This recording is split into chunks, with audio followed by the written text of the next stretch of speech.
Welcome to Charts Today. My name is David Linton, and today's edition for Tuesday, the 17th of July, comes to you from London.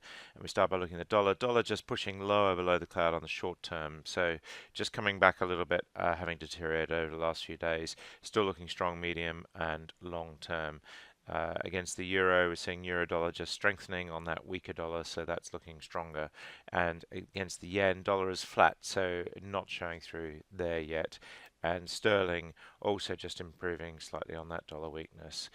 Sterling against the euro is down slightly, so the euro has got the upper hand this morning. And looking at the Swiss franc, sterling falling away there as well. Against the Aussie dollar, fairly flat. Bitcoin has jumped over yesterday, was up to 6,600, looking stronger on the short-term chart for sure. Medium and long-term chart still looking bearish. We do have a new upside target to $7,200. That's 8% upside, so it will be interesting to see whether Bitcoin can start to make a recovery. US stocks last night had a fairly quiet session. The S&P was barely changed. The Nasdaq 100 index was up very slightly as well, and the Dow was also very little change. So we saw very little movement in the indices overnight. Quite a mixed picture. And the broader base Russell 2000. The S&P future this morning down very, very slightly, and the Nasdaq E-mini down 1/4%. The big story being Netflix missing subscriber numbers, and we'll have a look at that chart at the end. The FTSE 100 index just opening this morning. We're still bearish on the short term, and the medium long term chart's just not performing.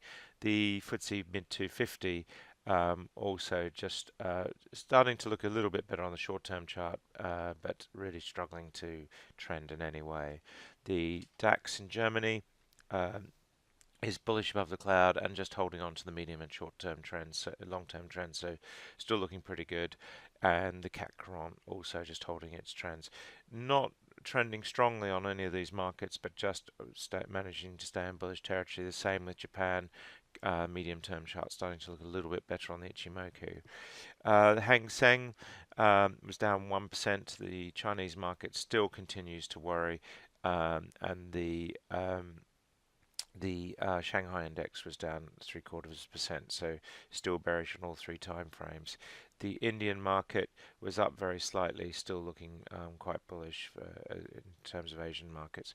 And the Aussie market just weakening on the short-term chart. Big story is Brent Crude has been falling quite sharply this week, and we see further falls back to $71.50. We were nudging $80 not so long ago. Looks like the seasonality kicking in. The second half of the year is less good for Brent, and WTI back below the $70 levels at 67, so bearish on that short-term chart as well. No clear downside targets there though.